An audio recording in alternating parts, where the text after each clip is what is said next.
Bonjour YouTube et bienvenue une fois de plus aux ateliers Appel. Aujourd'hui encore, nous allons inviter un auteur. Nous allons parler d'écriture, nous allons parler de littérature et c'est ce qui se passe dans nos ateliers.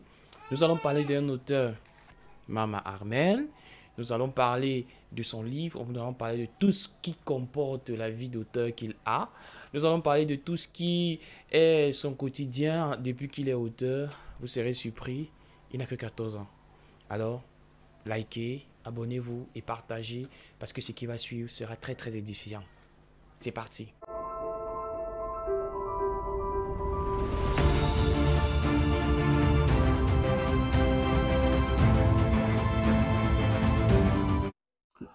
Bien, comme je vous l'ai dit, nous sommes en présence de notre star du jour, notre auteur du jour, Mama Armel Emmanuel, à qui nous disons bonjour. Bonjour. J'espère que euh, ce matin, malgré la pluie, tu as pu te déplacer. Nous en sommes très très contents. Et voilà, nous sommes aujourd'hui parce que nous voulons te poser quelques questions qui pourraient peut-être t'embarrasser, mais je voulais que tu te sentes à l'aise pour qu'on puisse discuter de ton livre qui est en réalité ton premier bébé. C'est vrai, tu auras les bébés plus tard, mais ce livre est comme ton premier bébé. Comment tu te sens depuis que on t'a annoncé que tu es un auteur? Je me sens à l'aise. En fait, c'était comme c'était une nouvelle comme les autres. C'est une nouvelle comme les autres, donc ça veut dire que pour toi, c'est rien, c'est cool. Puis, il n'y a Oui. pas de souci d'être auteur pour toi, c'est quelque chose de banal. C'est pas quelque chose de banal. C'est quelque chose de, bon, je vais dire extraordinaire parce que moi, je ne me voyais pas être auteur. Tu ne voyais pas être auteur pour l'instant. Oui. Ou alors tu ne te voyais pas d'auteur du tout. Je ne me voyais pas être auteur pour l'instant parce que je pensais que c'était impossible à mon âge. Bien. Alors, sache que on est auteur à tout instant, on est auteur à tout âge, parce que quel que soit l'âge qu'on a, si on a un talent à faire communiquer au public, on doit être à même de le faire. Voilà pourquoi les éditions Appel ont décidé aujourd'hui d'accompagner Mama Armel, qui est notre invité d'aujourd'hui et avec qui nous voulons parler de son livre As-tu vraiment existé? Avant de parler de As-tu vraiment existé, est-ce que tu peux te présenter sommairement pour tous ceux qui t'écoutent? Bon, moi, je suis, comme on a dit, Mama Armel Emmanuel. Je suis devenu écrivain il y a quelque temps. Mon livre est sorti le 17 août dernier. Je suis un élève en salle de Form 4, troisième, Mhm. et je me prépare pour mon premier examen en, en année du collège, en fait. C'est un peu ça. Très bien. Alors, ça veut dire ceci. En préparant le DCE, c'est ça, le DCE Ordinary Level, tu es considéré comme quelqu'un là qui doit se préparer pour affronter un examen parce que tu dois avoir au moins ce combien de papiers pour réussir. Tu dois réussir dans combien de matières au moins pour être admis. C'est 11. combien? 11 matières. Waouh. Ça veut dire que c'est formidable, c'est super. Ça montre beaucoup d'engagement, hein. Pourquoi avoir écrit alors que il y a l'examen, il y a l'école et tout, ça ne t'a pas semblé quelque chose de difficile pour Au faire? début, oui, c'était difficile, mais j'ai euh, appris à faire un emploi du temps. Hmm, J'avais du temps pour écrire, du temps pour étudier. hmm. Donc, ça devenait plus facile de jour en jour. C'était comme, disons, quelqu'un qui écrit son journal intime, en fait. En quelque sorte, lorsqu'on lit As-tu vraiment existé, on a l'impression que justement on lit un journal intime. Cette histoire est-elle une histoire qui revient d'un journal intime proprement dit, ou bien est une histoire purement inventée? Qu'est-ce qu'on pourrait dire de cette histoire? As-tu vraiment existé? C'était un peu des deux, un peu de fiction et un peu de la réalité. Alors, ça t'a fait quoi de savoir que les gens vont lire ce que tu as dans le cœur, ce que tu as eu dans le cœur, ce que tu ressens? Comment tu as perçu ça? Est-ce que tu t'es senti un peu gêné qu'on découvre ton moi intérieur, c'est-à-dire ton intimité à Exact. travers ton livre?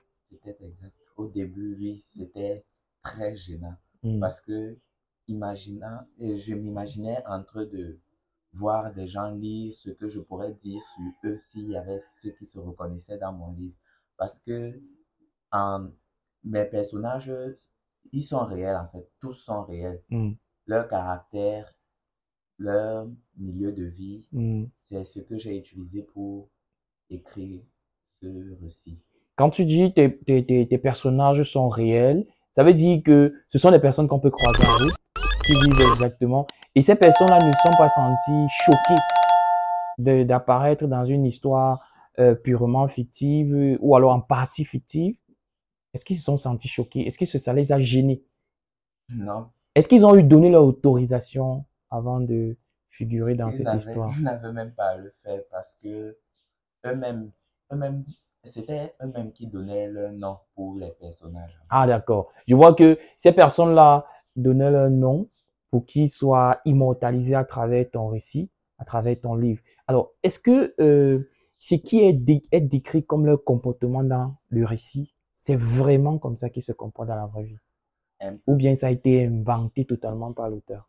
Il y a un peu de leur comportement et d'autres que j'ai ajouté moi-même parce que je ne pouvais pas mettre leur comportement exact Hmm. dans le... Bien. As-tu vraiment existé est un récit d'environ 150 pages. C'est un récit qui montre le vécu scolaire des jeunes d'aujourd'hui. C'est un récit qui montre que à tout âge, on peut décider de faire chemin avec une demoiselle par amour, un amour sain, bien entendu. À tout âge, on peut décider de goûter à ce qu'on appelle les relations sentimentales. Euh, Qu'est-ce que as-tu vraiment existé cache comme situation, comme contexte, comme histoire au sein du récit? De quoi il est question en réalité dans As-tu vraiment existé? Il est question de sensibiliser les jeunes sur beaucoup de méfaits qui sont dans notre société tout au long C'est de d'abord ce... quelle histoire? Carlos, c'est qu'est-ce qui entoure? Quelle est l'histoire en bref de Carlos et sa dulcinée? Carlos est dans l'histoire, il est Hmm, un fils, il est le fils du maire de hmm, Yaoundé hmm, 3. hmm. C'est un bobo, comme on dit souvent. Oui, comment on dit chez nous. Ok. Bon, au début, avant qu'il ne rencontre Célia, il se prenait la tête et il méprisait les autres. Il faisait que les autres rabaissent devant lui. Hmm, Mais après avoir rencontré Célia, il a changé de comportement. hmm. C'est lui plutôt qui se rabaissait devant les autres maintenant pour plaire à sa... Donc, en fait, Célia a modifié sa personne. Exactement. Et est-ce que Célia et lui, ça s'est bien passé? Au début, oui, ça s'est bien passé, mais la relation est devenue de plus en plus compliquée quand leurs ex se mêlaient de leur relation. Exactement. Donc, ça veut dire quoi?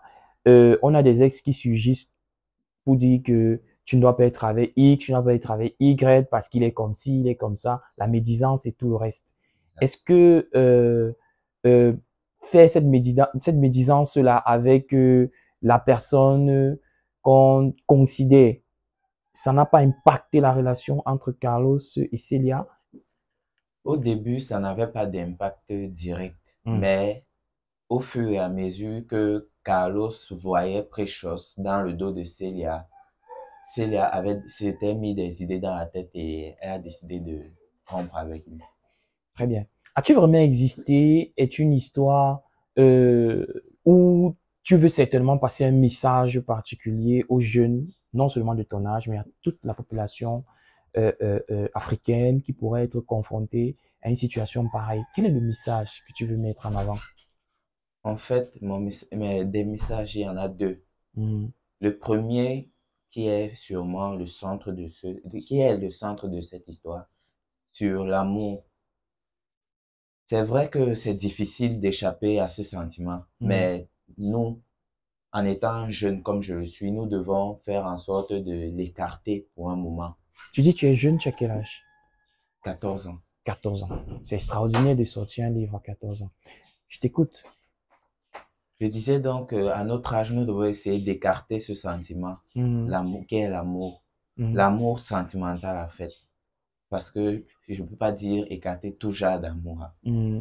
nous devons essayer d'écarter cet amour qu'on ressent envers un être Du sexe du opposé. sexe opposé. Mhm. Pour l'instant, pour mieux se concentrer sur nos études, pour Mhm. un avenir meilleur. Exactement. Le deuxième qui est surgi comme ça, parce que chaque jour, nous entendons que des jeunes perdent leur vie à cause des choses comme la drogue. Alors, comment se montre cette sensibilisation dans le récit? Comment tu montres que la jeunesse peut succomber à la drogue? Quel est le personnage qui incarne cela dans ton roman, dans ton récit? Le personnage qui incarne ce rôle, le protagoniste, Mhm, entre dans le troisième chapitre, vers la fin du troisième chapitre. mhm, André, mhm, il est un médecin dans l'hôpital central de Yaoundé, dans mhm, l'histoire en fait. mhm, Mais quand il était jeune, ils étaient dans la même école, Célia et lui et les autres.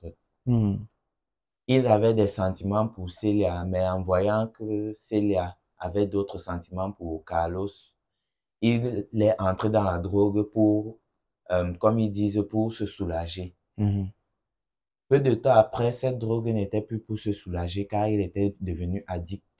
Il en prenait juste comme ça. mhm. Et cela a donc entraîné forcément d'autres conséquences qu'on pourra retrouver dans As-tu existé, qui est disponible sur toutes les plateformes qui s'affichent sur votre écran. Alors, Mama Armel a forcément une vie comme tout le monde, comme n'importe quel Camerounais, parce que tu es d'origine camerounaise, tu es euh, un jeune élève qui prépare son examen. Et maintenant, quel est le quotidien que tu as aujourd'hui depuis que tu n'es plus un citoyen lambda, depuis que tu t'es érigé au statut de auteur? Ça a un peu, être auteur a un peu modifié ma vie car avant, j'avais juste des discussions scolaires avec mes camarades, mais Mhm, depuis que je suis devenu auteur, ils me demandent comment ça se passe, je ne suis pas trop gêné mhm, et ils demandent où ils peuvent avoir les livres physiques mhm, et j'ai dit que comme je serai bientôt en cours de livres physiques, ils mhm. peuvent retrouver Les leurs plateformes. applications Android, dans le téléphone Android. Exactement. Alors, déjà, le livre est disponible sur YouScribe, sur Apple Reader, très bientôt sur Amazon et les autres plateformes numériques. Alors, le livre, il coûte 5 000 francs. Le livre peut être retrouvé physiquement, non seulement auprès de l'auteur, qui est ici, mais aussi auprès des éditions Appel qui répondent au numéro qui s'affiche au bas de l'écran. Alors, au-delà de ça, euh, est-ce que tes centres d'intérêt sont différents du commun des mortels? Est-ce que tu as des centres d'intérêt particuliers, des centres d'intérêt d'auteur, ou bien tu as des centres d'intérêt comme tous les autres jeunes de ton âge? J'ai plusieurs intérêts, mais Mhm, mon centre d'intérêt, oui, il est dans l'écriture en fait. mhm, Mais pour l'instant, je dois d'abord me concentrer pour mon examen. mhm. Alors, est-ce que tu t'amuses comment? Un auteur, ça s'amuse aussi. Et surtout quand on est jeune, on s'amuse certainement. Moi, par exemple, j'adore regarder les bandes dessinées, j'ai regardé les dessins animés, les mangas. J'adore, par exemple, écouter de la musique, regarder des vidéos sur YouTube. Et toi, qu'est-ce que tu fais pour te distraire, pour t'amuser? Je passe plus de temps avec mes petits frères pendant les vacances Mhm. et c'est eux qui m'aident à m'amuser. D'accord. Donc, vous faites des parties de jeux, des parties de... Et depuis parce que, en fait, les obligations sociétales tu es obligé d'avoir en tant qu'auteur, t'es obligé d'avoir un téléphone Android, c'est ça. Exact. Aujourd'hui, depuis que tu as le téléphone Android, est-ce que ta façon de passer la journée a un peu changé ou bien c'est toujours avec tes petits, il n'y a pas d'autres choses qui se sont ajoutées à cela? Depuis que j'ai un téléphone, oui, ça a un peu modifié notre relation entre mes frères et moi parce que je passe un peu plus de temps sur mon téléphone Mhm, à regarder. se développe mon livre et à causer avec mes camarades. Super. Alors, ça veut dire que aujourd'hui, tu sais que on peut avoir une vie numérique et une vie physique. À ton avis, y a-t-il des dangers que tu as ressentis quand tu as commencé à utiliser un téléphone Android? Parce que c'est très important qu'on sache comment se fait la transition entre le monde où on n'a pas accès au numérique et au téléphone Android et toutes les plateformes sociales qui existent et la vie qu'on a après avoir eu un téléphone Android et avoir accès à tout ça. Le danger, c'est nous-mêmes qui le cherchons, en fait. Parce que quand on n'a pas un soutien parental comme moi je l'ai, parce que c'est ma mère qui m'a aidé à ne pas entrer dans de mauvaises plateformes. D'accord. Je ne pouvais pas éviter la plateforme de Facebook, mais j'ai pu, comment dire, modérer ma façon De te connecter. de me connecter. D'accord. Et quand je regarde, on parle de ta mère, elle est très proche de toi. Vous êtes très proche. C'est elle d'ailleurs qui a négocié ton contrat lorsque tu te faisais éditer, étant donné que tu n'es pas majeur. Alors, quelle est la relation que tu as avec ta mère? Est-ce que elle a changé depuis que tu es devenu auteur ou bien elle est toujours pareille, rien n'a changé? Elle est restée la même, toujours plus aimante quand même. Exactement. Ça veut dire quoi? Elle a compris que tu avais un talent et elle a décidé de t'accompagner et elle ne regrette pas de t'avoir accompagné. Très bien. C'est donc ce qu'il y aura aujourd'hui pour connaître le insight de ta vie d'écrivain.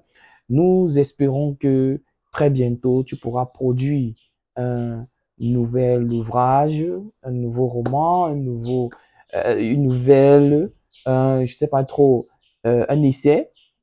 Nous te souhaitons bon courage pour ta carrière d'écrivain. Nous espérons que les éditions Appel pourront accueillir ton prochain ouvrage et que tu auras une très belle année scolaire. Merci d'être venu. Et vous, n'oubliez pas de liker, n'oubliez pas de commenter et de partager. C'est gratuit et ça nous permet de nous soutenir et de continuer à vous proposer de tels contenus. Pour l'instant, on se retrouve ici, mais également ailleurs. Bye bye.